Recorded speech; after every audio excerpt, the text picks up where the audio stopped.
আমেরিকার পতনের পরে এরপরে ইসরায়েল হবে এই বিশ্বের রুলিং স্টেট, এবং সেই দেশ থেকেই দাজ্জাল বের হবে এবং সারা বিশ্ব শাসন করবে। তারপর কি হবে?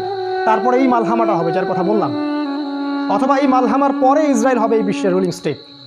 তারপরে এদেরকে প্রতিহত করার জন্য আল্লাহ রাব্বুল আলামিন মুসলিমদেরকে ঐক্যবদ্ধ করবেন।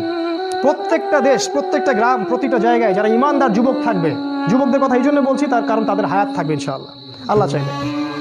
ইমানদার ইমানদীপ্ত যুবকরা ঐক্যবদ্ধ হবে ইনশাআল্লাহ আগামী দিনগুলোতে। কার নেতৃত্ব হবে, কিভাবে হবে আমি জানি না, আমি এতটুকু জানি তারা হবে।